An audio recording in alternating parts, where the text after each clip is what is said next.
Handog ang magandang kinabukasan. Halina't sama-sama nating abutin ang pangarap at sama-samang aangat. Edukasyon para sa lahat. Isang masayang araw, mga masisigasig na mga mag-aaral sa ikatlong baitang. Ako ang inyong lingkod, Ginang Jolaren Garcia Aguilar, at maaari ninyo akong tawaging Teacher Jody. Ang inyong tulay sa pagkatuto para sa asignaturang Araling Panlipunan. Tara na! Samahan ninyo ako. Isang masayang araw sa inyong lahat. Bago tayo magsimula sa ating klase, mangyari lamang magsitayo ang lahat para sa isang panalangin. Jessa, pangunahan mo. Sa ngalan ng Ama, ng Anak, at ng Espiritu Santo. Amen. Sa ngalan ng Ama, ng Anak, at ng Espiritu Santo. Amen. Magandang umaga sa inyong lahat. Magandang umaga din naman.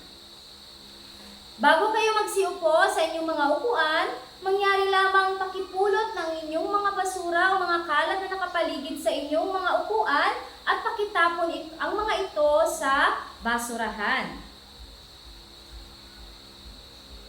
Maaari na kayong magsiupo. Ngayon, maaari ko bang malaman kung sino ang liban ngayong araw sa klase?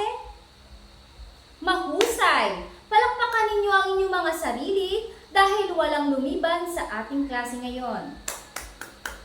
Bago tayo magpatuloy sa ating pag-aaral ngayong araw, mayroon lamang akong mga munting paalala dito sa ating silid-aralan. Una, umupo ng maayos. Pangalawa, tumingin at makinig sa inyong guro. At ikatlo, itaas ang kanang kamay kung may nais kayong linawin at sabihin. Malinaw po ba yon? Mahusay! Ngayon, bago tayo formal na magsimula ng ating bagong aralin, maaari lamang magsitayo ang lahat at ating awitin ang kantang Anyong Lupa sa himig ng Leron-Leron Sinta na may kasamang palakpak. Sabayan ninyo ako. Mga anyong lupa dito sa ating bansa, lambak, kapatagan, yaman itong bayan, talampas at bulkan, kay gandang pagmasdan, burol, kabundukan, ating alagaan. Isa pa, mga anyong lupa dito sa ating bansa, lambak, kapatagan, yaman itong bayan, talampas at bulkan, kay gandang pagmasdan, burol, kabundukan, ating alagaan. Magaling! Palakpakan ninyo ang inyong mga sarili. Ano-anong mga anyong lupa ang nabanggit sa kanta? Yes, Jade. Tama! Merong lambak at kapatagan. Ikaw naman, Jose. Mahusay, talampas at bulkan. Ikaw naman, Cyril. Tama, burol at kabundukan. Nakakita na ba kayo ng mga ganito? Lambak, kapatagan, talampas, bulkan, burol at kabundukan. Nakita niyo na ba ang mga ito sa personal? Wow, kahanga-hanga. Magbigay kayo ng ibang uri ng anyong lupa. Tama! Ngayon, meron akong idinikit na mga larawan ng iba't ibang anyong lupa dito sa pisara at nais kong hulaan ninyo kung ano ang mga ito.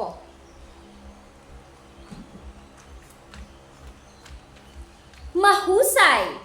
Kahanga-hanga ang inyong galing!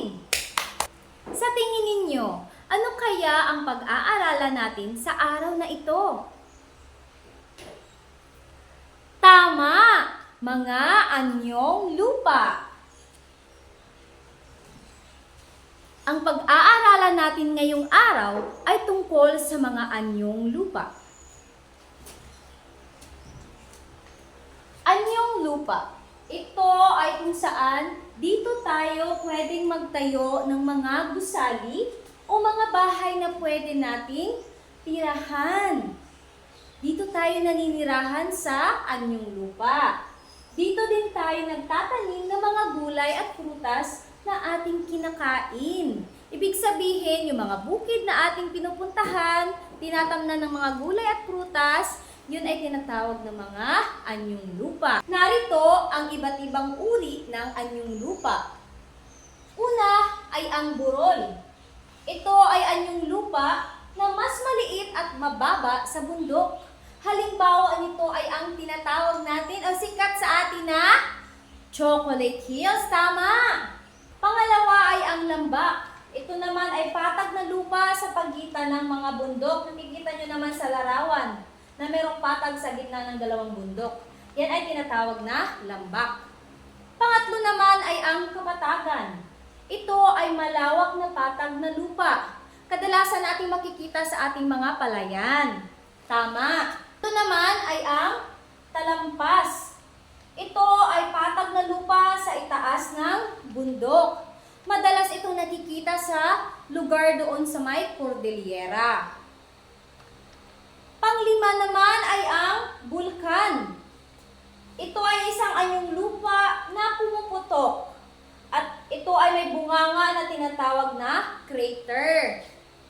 So, kilala nyo naman ang bulkang Mayon, di ba? Kapag sumasabog yun, naglalabas yun ng mga lava.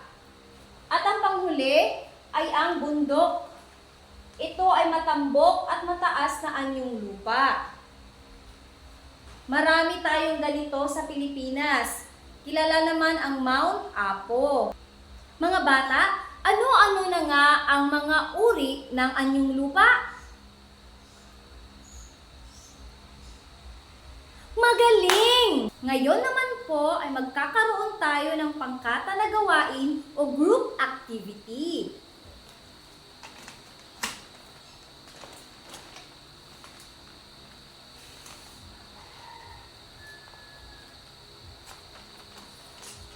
Kayo ay hahatiin ko sa 3 pangkat.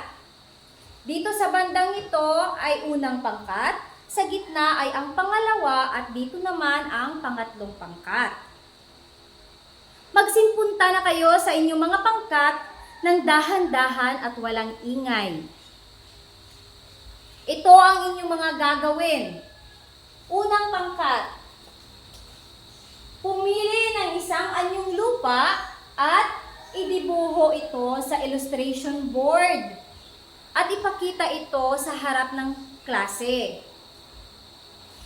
At sa pangalawang pangkat naman, ayusin ninyo ang mga ginulong salita na nasa larawan. Meron tayong 4 na mga larawan. At sa pangatlong pangkat naman, magbigay kayo ng 3 paraan para mapangalagaan ang ating mga anyong lupa. Isulat ang sagot sa loob ng organizer. Ganito. Dapat ganito ang itsura kapag ipapakita nyo ito sa harap ng klase. Mayroon kayong 5 minuto upang gawin ang mga ito. Ngayon ay oras na upang ilahad na ninyo sa harap ng klase ang inyong mga nagawang gawain. Unang pangkat. Magaling! Bigyan natin sila ng Allen Junisha clap. 1, 2, 3, 1, 2, 3. Very good, very good, very good. Ngayon, ang pangalawang pangkat naman. Mahusay! Bigyan natin sila ng good job clap. 1, 2, 3, 1, 2, 3. Good job! At ang panghuling pangkat, ang pangatlong pangkat. Ayos! Bigyan natin sila ng Darna clap. 1, 2, 3, 1, 2, 3. Ding ang bato, Darna! Ngayon ay kumuha kayo ng sangkapat na papel at sagutan ninyo ang mga sumusunod.